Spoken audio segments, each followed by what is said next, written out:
So after you have booked your appointment, you're now going to need to fill out the EX-15 form. This is the official form that gives all your details and is the official form to present to the police station, to the embassy, to get your NIE number.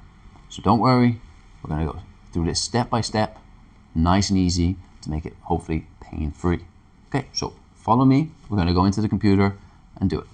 To find the EX-15 form, easiest thing to do, type in EX-15 form into Google, and you have one option, which is the official form. This is the first thing that comes up. This is the one that you need to fill in. But if you go back to Google, you also have this pretty handy English instruction form, which of course you do not fill out, but you can use this as a guide to help you through this form. Let's go through the form step by step.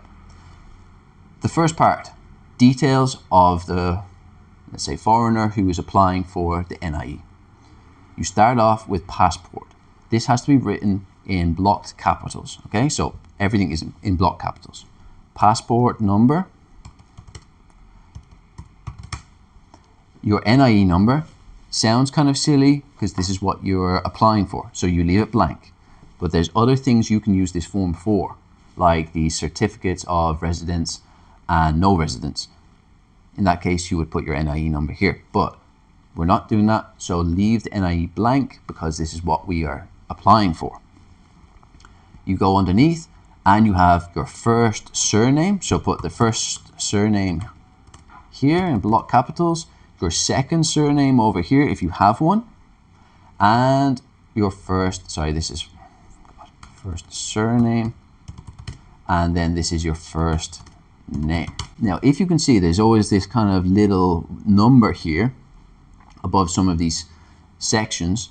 If you follow that number down to the bottom of the page on this form, it gives extra information as to how to fill this in correctly.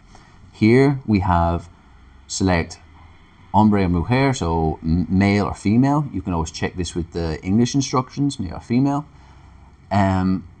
But the Spanish one has a little bit extra information saying that if you select this X, which is unidentified, you must have official proof that this is certified from your home country. So choose whichever one you want, male or female, and go down here, which is your date of birth. As you can see, it's a 2, so it has more information, and that's saying that you need to use 2 digits, so 30, 2 digits again for the month, so 04 if it's April, and 4 digits for the year, which is normal anyway. This place, you're going to say the place you were born.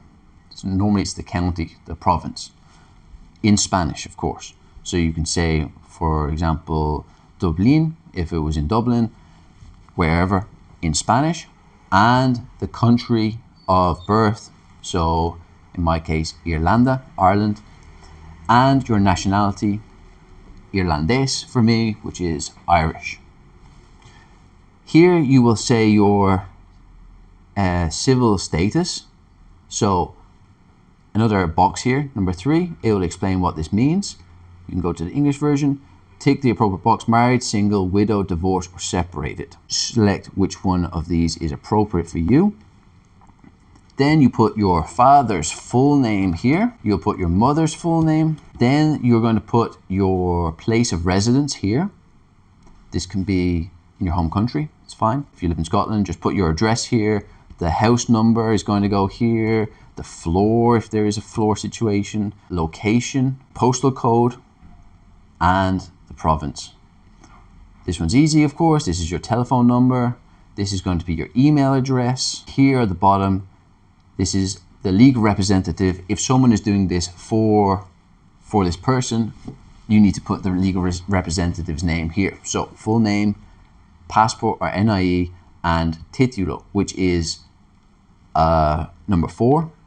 You can go down here, and it says explain what your connection is with this person. So if you're the person's mother or father or tutor, etc., you'll put your relationship with that person who you're applying for in this box here. Section number 2. This is if someone is doing the presentation of this form on your behalf, they're going to put all their details here. And number 3, section 3, is where do you want to receive notifications? If you leave this blank, which is completely fine, they're going to use the details from section 1 to send notifications. If you want to change it, say you are planning to move to Spain and you're living with a friend, you can put their address there to get notifications. Maybe a little bit easier if it's in Spain. You don't have to, it might be a bit easier. Here you have this consent box, which I would leave blank. This is a consent that they can send you notifications by electronic means. But the problem with this is you need to have something called a digital certificate or a clave, which is this unique number and code that allows you to access all these different government websites and access all your notifications. And you can't get those things until you have an NIE number already. So it's not really worthwhile at all selecting this. So leave that blank. Here you are going to put your full name again. And this section is, what are you asking for? What is the point of this document for you? You're of course going to select NIE. This is what you want. These certificates, something that is different. These are certificates that maybe your bank might need to prove you're a resident or not. But this is not for now, this is for something else.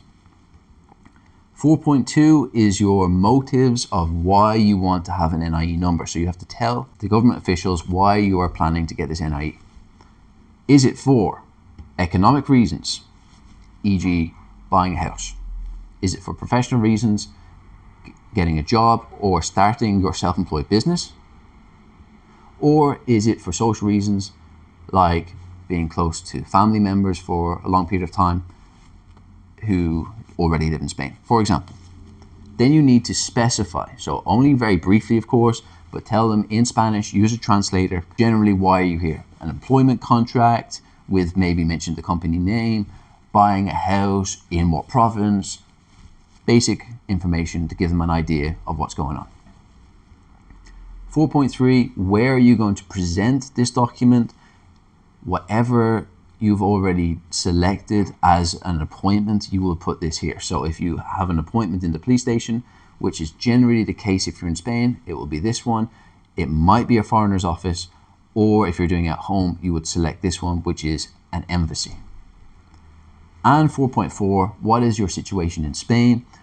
Are you planning just to stay a few days, own a house, rent it out, but not live here, not have your main economic interests here?